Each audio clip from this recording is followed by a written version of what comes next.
안녕하세요. 부동산 중개업을 하고 있는 30대 여자입니다. 사람이 한 가지의 거짓말을 하면 그 거짓말을 감추기 위해 7개의 거짓말을 하게 된다는 말 들어보셨나요? 이렇게 사람이 거짓말을 한 번 하게 되면 들키지 않기 위해 수단과 방법을 가리지 않고 이리저리 거짓말을 정당화하기 위한 온갖 것들을 붙이다가 눈덩이처럼 불어서 수습할 수도 없이 본인이 내뱉은 거짓말에 갇혀버리게 되는데요. 나중에는 거짓말로 둘러싸인 공간에서 버거움에 숨막혀 질식하게 되는 거죠. 근데 거짓말을 위한 수단에는 또 다른 거짓말뿐이 아니었습니다. 저는 그렇게 파멸길로 간 사람을 한 명 알고 있고 그 이야기를 하기 위해 이렇게 사연을 보내게 됐어요. 저는 20대 중반부터 공인중개사 시험을 준비해서 부동산 중개 일을 하게 됐는데요. 적성에도 맞고 실력도 있어서 이 바닥에서 남들보다 이른 나이에 일을 시작했어도 단 한 번의 슬럼프가 온 적이 없었어요. 같은 사무실에서 일하는 분들도 다들 친절하고 성격도 잘 맞아서 평생 이 일을 업으로 삼을 수 있겠다 생각을 했죠. 그러다가 사무실에서 제일 친하게 지내는 선배 한 분이 제게 소개팅을 주선해 주셨어요. 30 전에 제대로 된 남자 만나서 연애해보라면서 주선을 해주셨는데 사범대를 나와서 중학교 선생님을 하는 남자라고 준수하고 사람 됨됨이가 참 좋다고 하셨죠.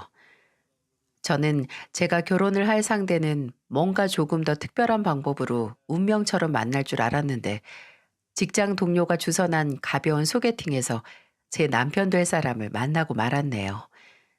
지극히 현실적이고 평범한 방법으로 만나게 됐지만 남편은 그만큼 안정적이고 또 편안한 사람이었습니다.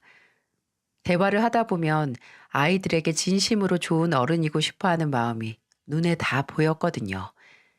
남편의 휴대폰 속에 가르치는 아이들과 찍은 사진을 종종 발견하면 남편은 눈을 빛내면서 한 명 한 명 누군지 제게 말을 해줬죠. 얘는 소영이, 얘는 지혜. 아, 여중 애들 진짜 힘들어. 웬만한 남자애들보다 목소리도 크고 말도 많고 힘도 무지 세. 저번에는 지들끼리 놀다가 문짝 하나 망가뜨린 거 알아?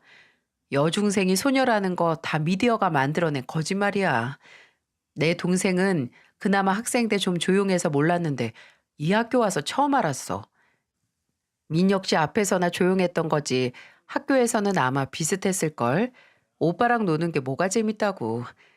나도 중학교 때가 제일 재밌었는데. 애들 점심시간 전에 미리 책상 밖으로 발레 놓고 나갈 준비하지 않아? 어? 어떻게 알았어? 주연 씨도 그랬구나. 4교시에 수업 들어가면 애들이 오늘 점심 뭐냐고 쏙닥거리면서 들떠 있는 거 진정시키느라고 진 다 빼. 꼭 한두 명씩 오늘 점심 뭐냐고 쪽지로 돌리고 있다니까. 그래도 그때가 즐거웠지. 학교에 밥 먹고 친구들이랑 놀려고 다녔으니까. 민혁 씨도 이렇게 힘들다고 툴툴거리긴 해도 애들 귀엽잖아. 애들 얘기할 때마다 즐거워 보이는 게 다 눈에 보여. 스승의 날이나 남편의 생일날 남편이 받아오는 편지들을 보면 남편이 얼마나 좋은 선생님이었는지 알 수 있었네요. 본인 일에 직업적인 자부심도 있고 또 안 그런 척 자상한 사람과 2년의 연애 끝에 결혼까지 하게 됐습니다. 처음 결혼 이야기가 나왔을 때 저나 남편이나 원래 결혼을 생각하고 있었고 돈도 모아뒀던 터라 큰 어려움은 없었어요. 남편도 싹싹하게 저희 부모님께 참 잘했고 인사를 드린 시부모님께서도 좋으신 분들 같았거든요. 시아버지께서는 원래 남편이 대학에 다닐 때만 해도 직원을 30명쯤 거느린 공장을 운영하셨어요. 근데 그게 불경기에 그만 망해버리고 그 후로는 가족들을 책임지기 위해 건축 일용직으로 일하면서 전국 8도에 출장을 나가 일하신다고 들었고요. 그래서 남편은 대학 졸업할 때쯤 등록금과 함께 집안의 부족한 생활비를 같이 벌었다고 하면서 힘든 과거를 회상하곤 했습니다. 그래도 아버지께서 사업 실패로 무너지지 않고 가족들을 위해 이 일 저 일 가리지 않고 일하는 아버지를 보면 남편도 그렇고 시누이도 그렇고 열심히 살 수밖에 없었대요. 그나마 본인은 대학교 3학년 때까지 집에서 등록금 받으면서 편하게 다녔는데 막 대학 입학한 동생이 학업과 동시에 등록금 버느라 진짜 고생했다고 했죠. 그 얘기를 듣고 아무리 집안 사정이 한순간에 기울어진다 하더라도 가족끼리 참 돈독하구나 생각을 했답니다. 남편의 수더분하고 낙관적인 성격은 시아버지를 쏙 빼닮은 것 같았어요. 처음 인사를 드리러 간 날 그렇게 생각이 됐습니다. 아무래도 야외 현장에서 일하셔서 그런지 얼굴도 까무잡잡하게 그을리고 팔이나 손들 여기저기 오래된 흉터들이 많이 보였어요. 얼굴에 세월의 흔적대로 굵직굵직한 주름이 져 있었지만 밝게 웃으시는 모습만큼은 마치 청년처럼 보이셨고요. 근데 그런 시아버지가 시어머니와 나란히 앉아 계시면 뭔지 모를 이질감이 느껴졌습니다. 제 나이보다 더 들어 보이는 시아버지와 다르게 시어머니는 60대 초반인 나이보다 훨씬 더 젊어 보이는 분이셨어요. 피부도 뽀얗고 주름도 하나 없어서 시아버지와 함께 있으면 시아버지는 더 까맣게 보이고 시어머니는 피부에서 빛이 나는 것처럼 보일 정도였죠. 그것뿐만 아니라 화장을 하고 치장하고 계시는 게 뭔가 시아버지와 같이 살고 있는 사람처럼 보이지 않았어요. 입은 지 10년은 좋게 되어 보이는 티셔츠에 무릎 다 나온 바지를 입은 시아버지와 딱 봐도 브랜드가 보이는 비싼 옷을 입고 있는 시어머니는 조화되지 않았으니까요. 또 저희 어머니와 동년배인 시어머니의 비교적 짙은 화장과 화려한 옷 스타일을 보면 부부라도 이렇게까지 극단적으로 다른 모습으로 살 수 있구나 라는 생각이 들었네요. 하지만 제가 이질적으로 느낀 건 비단 겉모습뿐만이 아니었습니다. 제가 시댁에 인사를 드리러 간 날 느낀 시부모님 사이의 미묘한 기류 때문이었어요. 두 분 다 굉장히 친절하고 또 교양도 느껴지게 대화를 하셨는데 그 대화가 서로를 향해 있지 않았어요. 주연이도 동생이 있다고 했지? 남동생이라고 했나? 네, 어머님, 4살 차이 나요. 너도 남동생이랑 닮았니? 내 자식들은 둘 다 지 애비만 쏙 닮고 나 닮은 구석이 없어서 내가 배 아프게 낳았어도 서운했다니까. 난 아버지 닮았어도 미연이는 어머니 닮았잖아요. 어렸을 때야 아버지 얼굴이 보이지. 지금은 어머니랑 똑같아요. 아, 그러고 보니까 우리 가족 사진 중에 나랑 우리 아버지랑 동생이랑 나란히 있는 사진이 있거든? 근데 그게 진짜 무서울 정도로 닮아서 보면 얼마나 웃긴데. 정말? 보고 싶다. 어머니, 우리 앨범 어디 있어요? 몰라. 네 아버지한테 물어봐. 저번에 베란다 청소할 때 치웠는지. 그 내가 박스에 넣었던 것 같은데. 네 엄마한테 겨울옷 상자 어디 있는지 물어봐라. 아마 거기 옆에 있을 거다. 뭐가 이상한지 눈치채셨나요?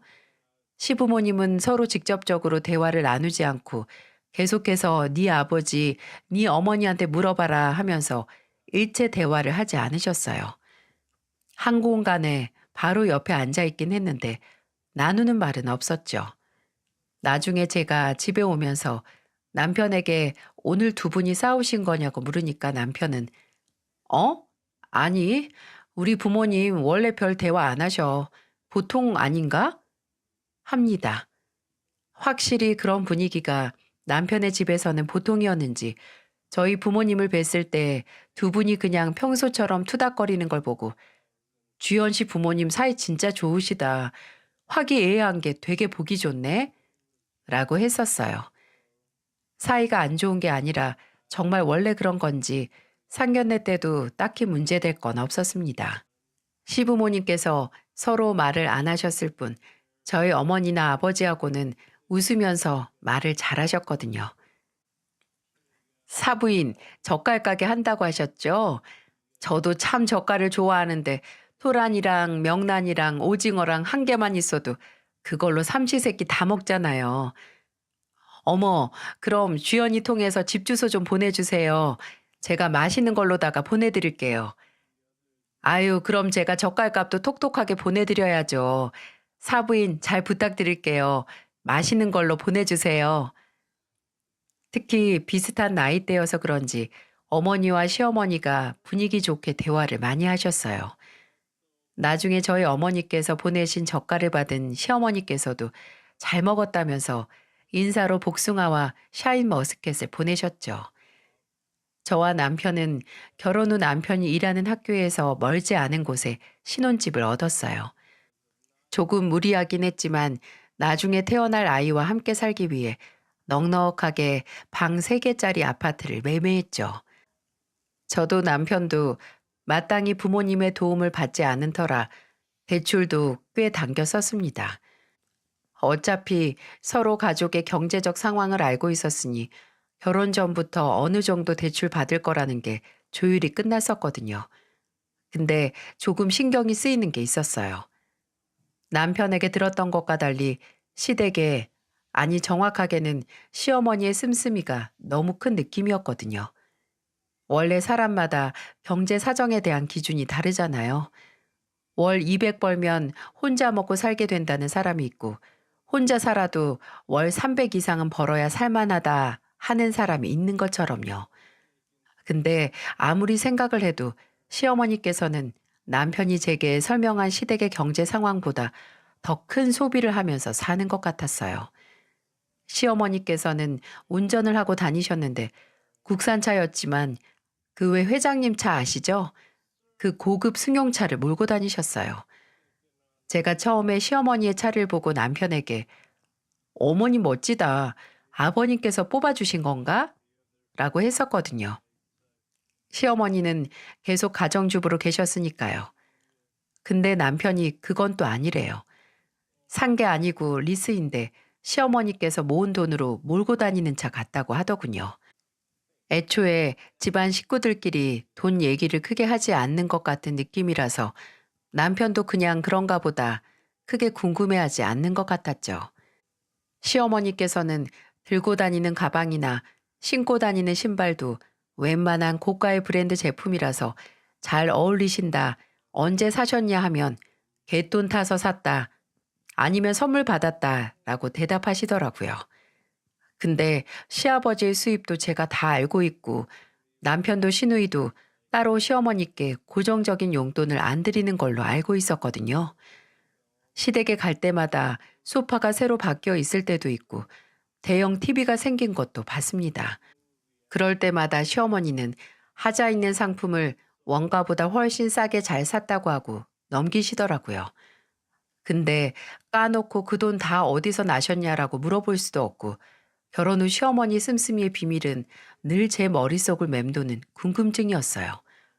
근데 결혼하고 1년 반 정도 지났을 때 그 실체를 알게 됐어요. 제가 첫째를 낳고 막 사무실에 복귀를 한 지 얼마 되지 않았을 때 사무실에 있었는데 전화가 오더라고요. 바로 시어머니였습니다. 어머님, 무슨 일로, 예, 너 어디니? 일하고 있니? 네, 저 사무실이에요. 그래. 아휴, 주연아, 내가 너한테 부탁할 게 좀 있는데, 나 저기 3천만 원만 빌려줄 수 있을까? 내가 쓰고 3달, 아니 6달 안에 갚으마. 네? 어머님, 갑자기 무슨 일이신데 그렇게 큰 돈이 필요하세요? 무슨 문제 생기셨어요? 내가 너한테 말을 하면서도 창피한데 내가 투자 사기를 당했어. 원래 이런 경우가 없는데 이 지경이 됐지 뭐냐. 빌린 돈 메꾸려면 당장 현금 3천은 필요한데 나 어떻게 하니? 무슨 투자를 하셨는데요? 아버님은 알고 계시고요? 그 인간 알면 안 되지. 내가 그래서 너한테 연락한 거잖아. 어떻게 좀 안 되겠니? 내가 금방 갚을 거야. 내가 원래 돈놀이를 잘해서 걱정할 거 없어. 이번만 삐끗한 거야. 어머님, 근데 저희도 지금 집 살 때 받은 대출금 내느라고 여윳돈이 하나도 없는 수준이에요. 그리고 정윤이도 태어나서 안 그래도 생활비가 빠듯한데 3천은 좀 저희도 어려울 것 같아요. 넌 지금 네 시애미가 다 죽게 생겼는데 어렵다는 소리가 나오니? 내가 이 돈 없으면 당장 죽어도 너 못 준다는 거야? 갑작스럽게 돈을 빌려달라 소리를 들은 것도 당황스럽고 어이가 없는데 너무 큰 금액에 어렵다고 하니까 저 소리를 하시더군요. 저는 거기서 네, 못 드려요. 다른 곳을 알아보시던가 아버님께 말씀드려보세요. 라고 하진 못하고 남편과 상의 후에 다시 연락을 드리겠다고 하고 전화를 끊었죠. 바로 남편에게 전화를 해서 자초지종을 설명하니까 남편은 어머니가 그러셨어? 삼천이라고? 하면서 한숨을 푹 쉬더라고요. 삼천을 어디서 나 지금. 아, 미치겠네. 그냥 아버지께 말을 하거나 해야지. 아버님께 말을 못하니까 우리한테 도와달라고 하신 거지. 다는 못해도 일부분만이라도 어떻게 도와드릴 수 없을까? 그럼 일단 내가 1,000만 원 내일까지 보낸다고 할게. 동생한테 말하고 나 지금 주식 넣는 데서 빼면 1,000은 만들 수 있을 것 같아. 남편은 본인이 어머니께 전화해서 말하겠다고 하고 전화를 끊었어요. 근데 한 20분 뒤 다시 시어머니께 전화가 왔습니다. 전화를 받으니 당장 들리는 말이 뭔 줄 아세요? 야, 네가 민혁이한테 무슨 말을 했길래 우리 아들이 나한테 1,000만 원밖에 안 준다고 하니? 네가 뭐라고 했지? 다 주지 말고 꼴랑 1,000만 원으로 입시 쓰라고. 어머님, 저 그런 적 없어요. 1,000만 원도 지금 어떻게든 끌어와서 드리는 건데 왜 그렇게 없는 얘기를 혼자 상상해서 열을 내세요. 일단 1,000만 원 받으시면 급한 불부터 끄세요. 그 푼돈 주면서 유세 떨지 마라. 내가 너 앞으로 지켜볼 거야. 남편이 어렵다는 걸 제가 일부라도 어떻게 해서 빌려드리자는 건데 진짜 어처구니가 없더군요. 동시에 그동안 시어머니의 출처를 모르던 사치와 씀씀이가 모두 여기저기 투자를 하고 받은 돈이 원인이었다는 것도 충격적이었어요. 남편도 시누이도 시아버지께서도 전혀 모르고 있던 사실이었거든요. 투자 사기를 당한 후에는 이제 투자에 손 떼겠다면서 일을 시작하셨어요. 남편이 아버지께 말하기 전에 더 이상 투자를 하지 말라고 단단히 경고를 했거든요. 근데 이렇게 빨리 일을 시작할 줄은 몰랐습니다. 또 나이가 있으셔서 혹시 갑자기 단순 노동을 시작하시려나 했는데 보험 대리점에서 일을 시작하신 겁니다. 보험 설계사로요. 저도 남편도 놀랐어요. 60이 넘은 사람을 쉽게 써주는 곳도 잘 없는데 그곳이 보험 판매 일이라니 의아했죠. 비슷한 업계 경력도 없어서 대체 어떻게 취직을 하실 수 있었나 했더니 알고 보니 거기에 지인이 다니고 있다고 그 지인이 다리를 놔줘서 할 수 있었다고 하시더라고요. 저희는 시어머니가 위험한 투자를 하고 다니시다가 돈을 더 잃는 것보다는 뭐라도 고용해주는 곳에서 월급을 받는 게 훨씬 나으니까 시어머니의 취직이 대환영이었죠. 근데 그것도 딱 한순간이었어요. 보험 판매는 원래 가족이나 주변 지인들 장사가 8알이잖아요. 저희 가족도 시누이의 가족도 모두 시어머니의 권유로 이런저런 보험에 가입을 했고 심지어 저희 부모님까지 시어머니의 권유를 가장한 부탁으로 생명보험하고 암보험을 드셨어요. 시어머니는 매달 올려야 할 실적을 못 올리게 되면 이런저런 듣도 보지도 못한 보험을 가족들에게 가입시키곤 해서 끝내 저희 가족은 세 식구인데도 달에 나가는 보험료만 40만 원이 넘고 말았네요. 나중에는 그 실적 때문에 저희 시어머니가 무슨 일을 하셨는지 아시나요? 처음에는 제가 일하는 사무실 사람들이나 친구들에게 네가 보험 가입하라고 부탁을 하라고 하시더라고요. 저보고 보험을 판매하라고 말이죠. 제가 다들 사회인이 된 지 오래돼서 이미 보험은 들대로 들었다고 그리고 그렇게 여기저기 판매할 만큼 아는 사람도 없다고 하니까 저한테 그렇게 사회생활을 쫓게 하면 빨리 망한다네요. 그리고 제 지인들이 아닌 고객들에게 눈을 돌리더군요. 하루는 한창 사무실에서 고객들을 상대하고 있는데 문이 열리면서 시어머니가 들어오시는 겁니다. 그럼 상의 후에 아내분이랑 어머님. 아유, 일하고 있었니? 미안하다. 내가 바쁠 때 왔구나. 전혀 미안하지 않은 표정으로 태연하게 사무실로 들어오는 시어머니. 기함을 했어요.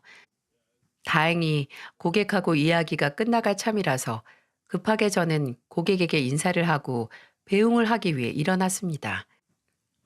그럼 내일 모레 같은 시간에 뵐게요. 서류는 이소님 계약하셨니? 아파트, 빌라? 아니면 땅? 제가 얘 CM이 되는 사람인데 보험 일을 하거든요. 이번에 좋은 전세 보증 보험 상품이 나왔는데 오신 김에 팜플렛 좀 받아가세요. 아, 화재 보험도. 어머님, 그만하세요. 아, 죄송해요. 최 사장님, 저희 어머니께서 부침성이 너무 과하셔서 그럼 다음에 뵐게요. 저는 헐레벌떡 고객을 사무실에서 내보냈어요. 등에서는 식은땀이 쫙 나고 어디 숨고 싶더라고요. 아무리 실적에 눈이 멀었어도 이건 너무한 거 아닌가요? 남이 일하는 사무실에 나타나서 다짜고짜 본인 보험 영업을 하다니요. 어머님 지금 뭐 하시는 거예요? 저 지금 일하는 중이고 저분은 제 고객이에요. 이거 엄연히 영업 방해예요. 내가 얼마나 급하면 여기까지 와서 이러겠니? 나도 이러기 싫다. 근데 너도 참 너무한다. 네 시모가 보험 일 하는 거 알면 네가 알아서 어려우니 사무실에 부동산 관련 보험 책자도 놓고 내가 이렇게 안 와도 먼저 고객들 오면 끼워 팔기로 말해줄 수도 있잖아. 제가 대체 왜요? 이게 무슨 콩나물 팔면서 떠리로 시금치 파는 것도 아니고 어머님 말대로 보험까지 얘기했다가 계약 파기되면 어머님이 책임지실 거예요? 방금 그 고객도 어머님 보고 기겁해서 약속된 날 안 나타나면 어머님께서 책임지실 거냐고요. 대체 왜 이러세요? 제 호소에 가까운 얘기에도 시어머니는 아랑곳하지 않고 사무실 곳곳에 본인이 가져온 보험 안내 책자를 두고 나갔어요. 진짜 얼마나 열불이 났는지 너무나 이기적이고 저를 무시하는 행동이라고 생각을 했어요. 이 사건 이후로 저와 시어머니 사이는 급속도로 서먹해졌습니다. 원래 그렇게 다정다감한 사이도 아니었지만 그래도 웃으면서 볼 수는 있었는데 어느 순간부터 시어머니 곁에 있으면 제 표정이 굳는 거예요.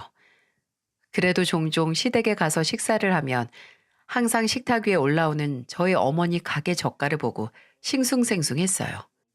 그래도 사돈네 가게라고 젓갈을 주문해서 여기저기 선물도 하시고 늘 댁에서도 기본 반찬으로 드셨거든요. 이런 걸 보면 그렇게 나쁜 분은 아닌데 일을 시작하시고 경제적 여유가 사라져서 성격이 변하셨나 했고요. 근데 그것도 다 제 순진한 착각이었죠. 제가 결혼을 하고 5년 정도 지났을 때 저희 어머니께서 위암에 걸리셨어요. 어머니가 시어머니의 권유로 암보험에 들고 1년 정도 지났을 때였죠. 이게 참 타이밍이 잘 맞았다고 하기도 애매한 게 암에 걸린 게 타이밍이 좋았다고 하기도 뭐하잖아요. 그래도 저희 어머니는 그때 강요에 의해 보험료가 높은 암보험을 들어서 다행이었다고 사부인한테 고마워할 일이라고 하셨어요. 수술은 다행히 무사히 끝났고 저희 친정 어머니께서도 무탈하게 회복을 하셨어요. 항암 치료 일정이 남았지만 어머니 컨디션도 좋았고 남은 보험료 덕분에 치료비와 약값 정도도 없어서 위기는 넘긴 거였죠. 어머니께서도 계속 아버지께 맡기거나 닫았던 가게 문을 열어서 일을 하실 수 있으셨어요. 근데 하루는 어머니께서 제게 전화를 하셔서 퇴근하고 잠깐 가게에 들르라고 하시더라고요. 원래 제 퇴근 시간보다 먼저 가게 문을 닫으시는 어머니인데 기다리신다고요. 혹시 또 몸에 이상이 생기셨나? 다른 걱정거리가 있으신가 해서 평소보다 더 일찍 퇴근을 해서 어머니 가게로 갔습니다. 제가 서둘러 들어가니 마감한 가게 안에 저희 어머니께서 오두커니 앉아 계시더군요. 제 불안은 그 모습을 보고 더 커졌고요.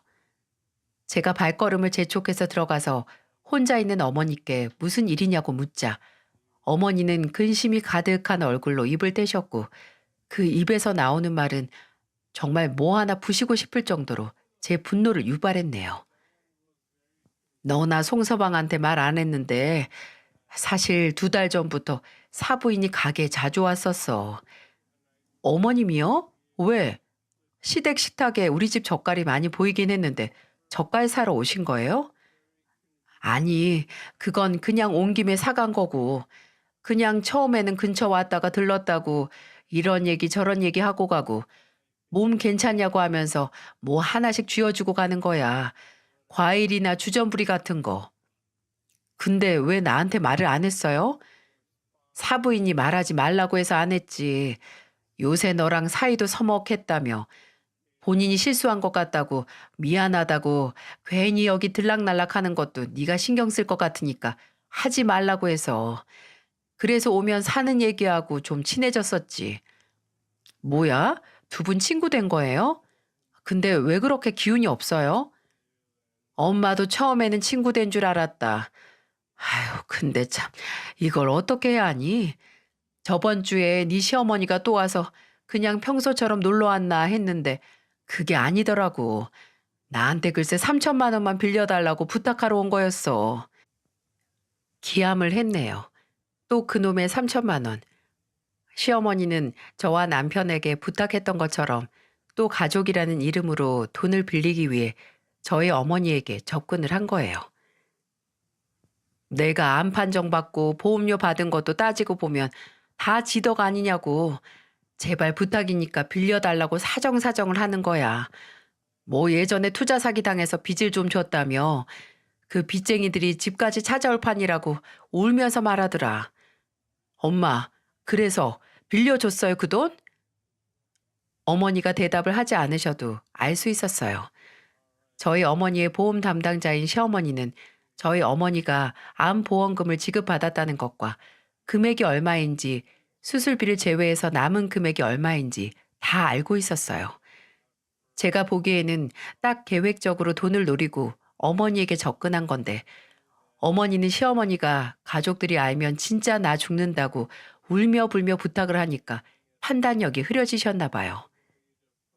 일단 생각해 보겠다고 했는데 계속 지금 걱정 없이 수술 받고 병원 다니는 거 다 내 덕분이니까 제발 도와달라고 하더라. 그래서 다음날 불러서 빌려줬다. 혹시 사돈어른이 통장 내역이라도 확인하면 나중에라도 들킬 수 있으니 현금으로 꼭 뽑아달라고 해서 은행 갔다가 바로 만나서 줬지. 6개월 있다가 갚겠다고 했는데도 왜 이렇게 불안하니? 그래도 너한테는 말해야 할 것 같아서. 그래도 너한테 말하기 전에 옆에 떡집 사장님한테도 상의했어. 저희 어머니는 버젓이 시어머니가 만든 덫에 걸리시고 말았네요. 돈을 빌려주기 전에 제게 의논했다면 좋았을 텐데 이미 일어난 일을 어쩌겠습니까? 제가 너무 화가 나는 건 몸이 아무리 나아졌어도 아직 완치도 다 안 된 저희 어머니에게 보험금 받은 거 다 내 덕분 아니냐고 하면서 거의 반 협박하듯이 돈을 받아낸 시어머니의 심보였어요. 심지어 2달 정도 계획적으로 친한 친구인 양 계속해서 얼굴을 비춘 것도 소름이 끼쳤고요. 저는 좋은 마음으로 빌려주고 나서도 마음속에 뿌리내린 걱정과 불안에 떠는 어머니께 일단 아버지께는 말씀드리지 말고 계시라고 했어요. 그 돈은 어머니 병원비로 쓰기로 하긴 했지만 일부는 부모님께서 그의 결혼할 남동생에게 조금이라도 결혼 자금을 보태주려고 했거든요. 근데 그걸 어머니가 말도 없이 빌려줬으니 나중에 시어머니의 말대로 6개월 후에 못 받게 되면 난리가 나게 될 수도 있으니까요. 그리고 제가 아는 한 높은 확률로 6개월 후, 아니 1년 후에도 못 받을 수도 있었기에 저는 어머니 가게에서 나와서 바로 시댁으로 향했어요. 평소처럼 집안 건설 현장으로 출장을 가신 시아버지께서는 집에 계시지 않았고 시어머니가 혼자 계셨죠. 저는 시댁에 들어가자마자 이성을 차마 잡지 못하고 말했습니다. 어머님, 저희 친정 어머니한테 돈 빌리셨다면서요? 어머니 앞으로 나왔던 보험금 중에 남은 3천만 원. 어머님, 그거 무슨 돈인 줄 알면서 빌리신 거예요? 무슨 소리를 하나 했더니 내가 그걸 모르겠니? 내가 추천해서 들어준 상품인데. 근데 너희 어머니가 나 딱 해서 저 병원비로 쓸 돈 포기하고 준 거야. 내가 무슨 그 돈을 훔쳤니? 정당하게 빌린 건데. 그것뿐만이 아니라 부모님께서 그 돈으로 올해 말에 제 동생 결혼 자금으로 주시려고 한 돈이에요. 그때까지 그 돈 갚을 수 있으세요? 어머, 언제 갚는다는 말은 안 했는데? 그냥 내 상황 좋아지고 죽기 전까지 갚으면 되는 거 아니니? 네 어머니도 언제까지 갚으라고는 안 했다. 어머니 입으로 6개월 안에 갚겠다고 하셨다면서요. 내가 언제 그랬다니? 아유, 사부인이 착각하셨나 보네. 나 갚을 거야. 갚을 건데 그 돈을 어떻게 내 월급에 반년 만에 갚니? 나 대신 고객들한테 보험 판매해주는 며느리도 없는데. 어머님, 그럼 아직 완치도 안 된 저희 어머니한테 그렇게 고의적으로 늦게 갚을 목적으로 돈을 빌리신 거네요? 진짜 제정신이에요? 사람의 호의를 그런 식으로 이용하고 밤에 잠은 오시냐고요? 됐어요. 저 이 일 아버님이랑 남편한테 말할 테니까 그렇게 하세요. 네가 말하면 나는 네 아버지한테 말할 거야. 사돈어른한테. 돈 빌려준 거 사돈어른 모르게 몰래 사부인이 빌려준 거잖아. 들어보니까 사돈어른이 알게 되면 사부인도 고생 꽤나 하실 텐데. 부모가 대판 싸우고 갈라서는 꼴 보고 싶으면 뭐 내 아들이나 남편한테 말하던가 하렴. 거의 협박이 습관인 사람 아닌가요? 태연하게 저희 아버지에게 돈 빌린 걸 알리겠다고 떵떵거리길래 질려서 그냥 대꾸도 없이 시댁에서 나왔어요. 솔직히 아버지가 아셔봤자 차라리 알고 어머니랑 싸우고 그 돈을 받아내는 게 낫지 뭐가 무섭겠어요? 근데 별다른 준비 없이 집안끼리 개싸움 나는 것보다 기다렸다가 아예 확실하게 받아내는 게 낫지 않을까 싶어서 그날은 그냥 넘어갔어요. 남편이나 시아버지께도 말을 하지 않았고요. 근데 며칠 후에 어머니께서 죄책감을 못 이기시고 아버지께 사실을 털어놨나 보더라고요. 어머니께서는 진이 다 빠진 목소리로 아버지께 말하고 한판 다퉜다고 말하시더군요. 그리고 하시는 말이 아버지가 사실을 다 아셨겠다. 이제는 두려울 것도 없어서 돈 받으러 시어머니 보험 대리점 사무실까지 가셨다고 해요. 말할 테면 말하라고 말하기 전에 돈이나 내놓으라고 하려고요. 근데 그렇게 호기롭게 찾아간 사무실 앞에서 충격적인 광경을 보셨다고 하시더군요. 전화해서 나오라고 하면 다른 데로 튈지도 몰라서 내가 나올 때까지 건물 앞에서 기다리는데 5시 반쯤에 어떤 남자랑 나오더구나. 네 아버지보다 나이 지긋해 보이는 양반이었는데 나와서 둘이 팔짱을 턱 끼더니 네 시어머니 차 나란히 타고 가버렸어. 정말 믿을 수가 없더군요.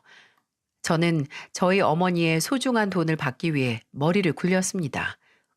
어머니가 본 장면을 시어머니를 상대할 무기로 쓰기 위해서 말이죠.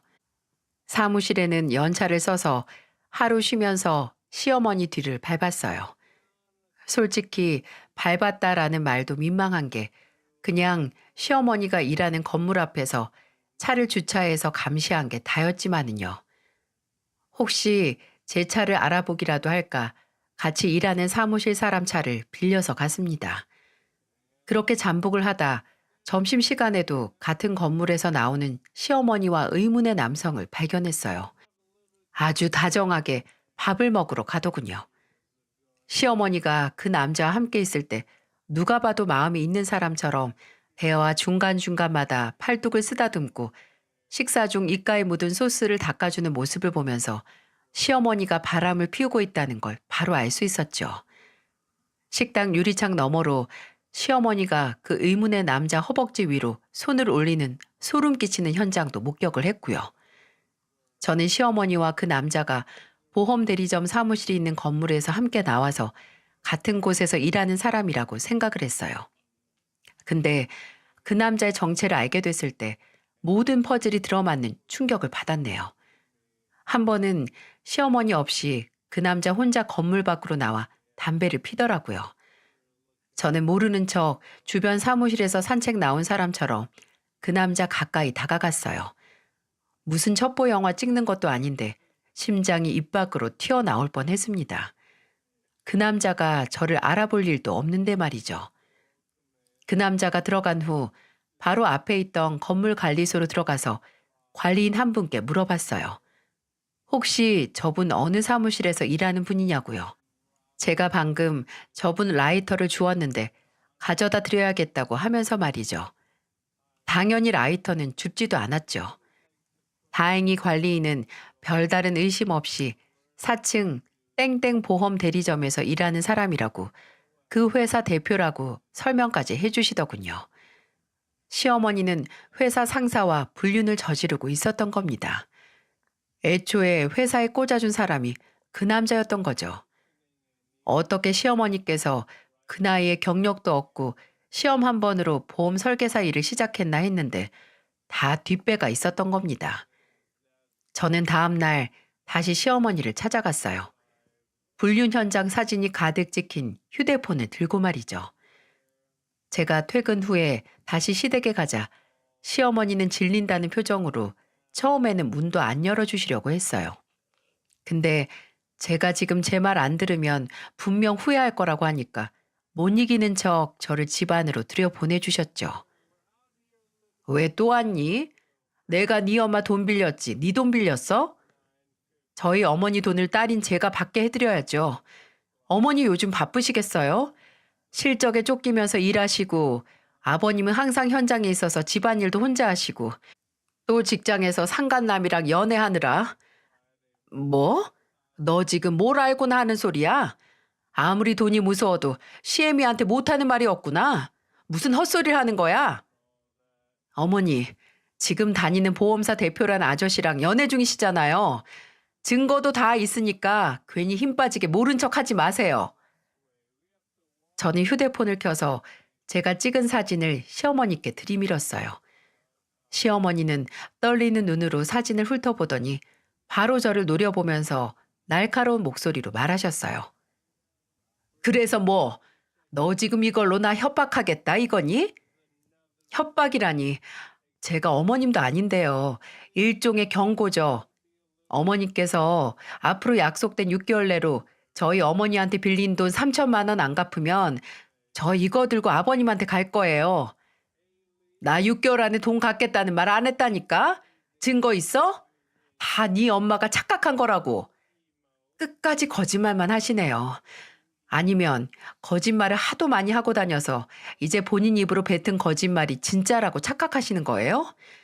저희 어머니가 어머님한테 돈 빌려드리는 거 저보다 먼저 알고 있던 사람이 있다는 거 모르시죠? 뭐? 그게 누군데? 어머니 가게 옆에 있는 떡집 이모님이요. 저희 어머니가 아무리 생각해도 어머님을 못 믿으시겠어서 그 이모님 조언을 듣고 보험을 들어놓으셨더라고요. 다행히 어머님이 강요하는 그런 언제 쓰일지도 모를 보험이 아니라 확실히 쓸모 있는 그런 보험이요. 저는 그렇게 말하고 어머니 휴대폰에서 받아온 음성 파일을 열어서 켰어요. 이내 집 안에는 누가 들어도 시어머니 목소리로 판단되는 소리가 들려왔습니다. 내가 진짜 1년도 아니고 딱 6개월 안에 우리 사부인 돈 그대로 돌려드릴게. 진짜 내가 너무 고마워요. 이게 내가 안 갚으면 나중에 나를 뭐 사기죄로 신고를 하든 고소를 하든 우리 사부인 마음대로 하세요. 내가 그 벌 달게 받을게. 그래도 그럴 일은 없다는 거 잘 알죠? 내가 분명히 이 3천만 원 꼭 갚을 거니까. 근데 3천만 원 이렇게 현금으로 받고 보니까 그렇게 많지도 않아 보이네. 무겁지도 않고. 그 음성 파일은 어머니가 막 시어머니에게 돈을 빌려달라는 소리를 듣고 나서 바로 옆에서 오래 봐온 떡집 이모님에게 상담을 했을 때 들은 충고대로 녹음된 거였어요. 이모는 돈을 못 받을까봐 걱정이 되면 돈을 빌려서 언제까지 갚겠다는 말을 녹음해 놓으라고 하셨더라고요. 그분이 진짜 은인인 거죠. 휴대폰은 그저 전화 받고 거는 것만 아는 저희 어머니가 떡집 이모님의 도움으로 음성 녹음이 되는 어플을 다운받아서 시어머니가 현금으로 돈을 받고 나서 하는 말을 그대로 녹음하셨으니까요. 휴대폰에서 나오는 목소리를 들으면서 실시간으로 천천히 시어머니 얼굴이 사색이 되는 걸 지켜봤습니다.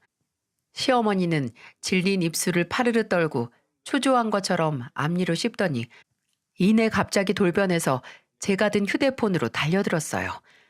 저도 놀라서 휙 하고 바로 손을 제 가슴으로 끌어당겨서 간신히 제 휴대폰을 지킬 수 있었고요. 지금 제 휴대폰 뺏어가셔서 증거 다 없애려고 한 거예요? 근데 이거 뺏겨도요. 이미 음성 파일은 저희 어머니 휴대폰에도 있고 사진도 다 제 노트북에 옮겨놨어요. 여기서 어머님이 할 일은 제 휴대폰을 가져가서 부수는 게 아니라 사과 얼른 하시고 돈을 갚겠다는 말을 하셔야 하는 거라고요. 야, 주연아. 내가 갖고 싶어도 어떻게 그 돈을 그렇게 빨리 갚니? 너 내 수입 뻔히 알잖아. 그렇게 잘하시는 분이 무슨 생각으로 저희 어머니한테 돈을 빌려가고 6개월 안에 갚겠다는 약속을 하셨어요? 그거 그냥 안 갚겠다는 생각이었잖아요. 아니에요? 주연아, 그럼 1년, 딱 1년만 더 시간을 주라. 내가 그럼 꼭 갚을게. 맹세한다. 됐어요. 시간 더 주면 어머님은 어떻게 빠져나갈까 궁리만 할 시간 느는 거죠. 여기 녹음된 대로 6개월 안에 갚으세요. 그리고 이전에 저희 어머니께 이용해서 미안하다고 무릎 꿇고 사과부터 하세요. 안 그러면 진짜 이 사진 들고 아버님 찾아가서 다 말할 거고 돈도 그 기간 내로 안 갚으면 고소해버릴 거니까. 어머니한테 무릎 꿇고 사죄할 시간도 딱 3일 드릴게요. 가서 정중하게 사과하고 돈도 꼭 반년 안에 갚겠다고 하세요. 본인이 뿌린 씨는 알아서 거두셔야죠. 시어머니가 아무리 제 앞을 막고 저를 붙들며 애절하게 한 번만 봐달라고 울면서 말해도 저는 더 이상 말하지 않고 시댁에서 나왔습니다. 그리고 딱 3일 후에 저희 어머니에게 연락이 왔네요. 아까 사부인이 찾아와서 울면서 미안하다고 했다고 말이죠. 가게 안으로 들어오자마자 아주 대성통곡을 하더라. 미안하다고. 보험금 빌려달라고 한 것도 지덕이라고 협박한 것도 다 미안하다고 무릎 꿇고 싹싹 빌던데 주연이 너 대체 뭘 한 거니? 내 돈도 어떻게 해서든 6개월 내로 꼭 갚는다고 걱정 말라고 하더라. 그거 진짜일까? 호의를 이용당했던 저희 어머니가 사과를 받으셔서 그나마 제 속이 풀리더군요. 근데 속이 풀린과 동시에 또 다른 감정이 저를 짓눌렀어요. 바로 죄책감이었죠. 시아버지와 남편에게 죄책감이 들어서 미치겠더라고요. 당장 시어머니의 불륜 사실을 알고 있는 건 저 하나뿐인데 저는 그저 그걸 저희 어머니의 돈을 받기 위한 수단으로 이용만 했으니 시어머니와 다를 게 뭐가 있나 싶은 생각이 드는 거예요. 이미 시어머니에게는 돈만 갚으면 말을 하지 않겠다고 했지만 아무리 그래도 그건 숨기면 안 될 것 같았죠. 그래서 며칠의 고민 끝에 남편에게 다 털어놨어요. 시어머니가 우리 엄마를 이용해서 돈을 빌려갖고 그 돈을 받기 위해 시어머니 뒤를 캐다가 불륜 사실을 알아버렸다고요. 항상 이래도 흥, 저래도 흥, 무슨 말을 들어도 큰 반응이 없는 제 남편이 처음으로 크게 분개하는 모습을 그때 봤습니다. 남편은 그때 손 안에 쥐고 있던 컵까지 깨가면서 무섭게 화를 냈어요. 사실을 말한 제가 아니라 바로 본인의 어머니에게요. 물론 늦게 말한 제게도 화를 내긴 했지만 시어머니의 잘못에 비해서 제 잘못은 약과도 아니었죠. 남편은 참지 못하고 바로 시아버지를 찾아갔어요. 그때 시아버지는 강원도에 계셨는데 건설 인부들 숙소까지 알아내서 바로 날아갔어요. 그리고 그날 새벽에 둘이 함께 서울로 왔죠. 저는 그때 집에 있어서 몰랐지만 시댁에서는 한바탕 난리가 났다고 해요. 남편에게 시어머니의 불륜 사실과 제가 찍은 증거들을 본 시아버지는 바로 남편과 함께 서울로 와서 시어머니를 잡고 말 그대로 요절을 내려고 하셨어요. 지금까지 시아버지께서는 사업이 망했던 죄책감과 또 일용직으로 집에 시어머니를 혼자 두는 게 늘 미안해서 시어머니가 뭘 하든 별다른 말을 안 해오셨다고 해요. 근데 오히려 그 상황을 이용해서 사치를 부리고 출처 모르는 투자를 한다고 돈을 날리고 심지어 바람까지 피웠으니 시아버지께서 배신감에 눈이 뒤집히는 게 당연하겠죠. 남편이 옆에서 말리는 바람에 시어머니는 시아버지에게 잡힌 머리채 중 절반은 건질 수 있었죠. 그리고 결말은 시아버지와 시어머니의 이혼이었습니다. 시아버지는 마음대로 살고 싶으면 이혼하고 나서 마음대로 인생 망치라고 이혼하자고 하셨다고 해요. 시어머니는 처음에는 안 무섭다고 빽빽 소리를 지르다가 시아버지가 아무래도 진심인 것 같으니 두 손을 싹싹 빌면서 제발 자기를 버리지 말라고 애원을 했다고, 남편은 수척한 얼굴로 그 모습을 본 기억을 없애고 싶다고 덧붙였어요. 그리고 진짜 결말은 따로 또 있는데요. 결론적으로 저희 어머니는 빌려준 3천만 원을 받지 못했어요. 하지만 그 돈을 빌리고 갚지 않은 시어머니가 그 과오에 대한 마땅한 벌을 받지 않은 것도 아니었어요. 시부모님의 이혼 소송 중에 어처구니 없는 진실들이 수면 위로 올라오게 됐는데요. 사실 시어머니가 했던 투자는 일반적인 투자가 아니었어요. 바로 그 내연남이었던 남자가 필요하다고 해서 가져다가 바친 돈들이었습니다. 보험 대리점 대표라는 인간이 바람 피우는 여자에게 돈 없다고 돈 달라고 내내 노래를 불렀고, 또 무슨 콩깍지인지 그 남자를 놓치고 싶지 않았던 시어머니가 그 돈을 고지고대로 다 가져다가 준 거죠. 그리고 그렇게 가져다가 준 돈에는 저희 어머니의 돈만 있는 게 아니었어요.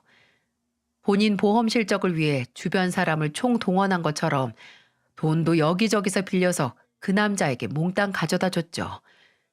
시어머니가 저희 어머니를 비롯한 사람들을 이용했던 것처럼 그 남자도 바로 시어머니를 이용한 거죠. 진짜 소름 끼치는 먹이사슬 아닌가요? 저희 어머니는 그 수많은 채권자들에게 단체 고소를 당했어요. 그리고 이혼 소송과 맞물려서 끝내 합의도 못해서 구속이 됐습니다. 시어머니는 한순간에 범죄자가 돼서 징역 9개월을 선고받고 지금도 형기를 채우고 있어요. 시아버지와 남편은 시어머니가 빌려간 3천만 원을 갚지 못한 게 못내 신경이 쓰였는지 저희 집에 1,500만 원을 보냈어요. 시아버지는 철을 잘못 둔 본인의 잘못도 있다면서 사돈총과 결혼 자금으로 조금이나마 보탤 수 있었으면 한다고 말하셨고요.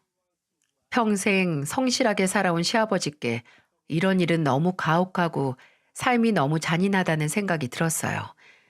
저도 남편도 이혼하고 감옥에 간 시어머니 때문에 혼자 남은 시아버지만 생각을 하면 가슴이 먹먹했죠.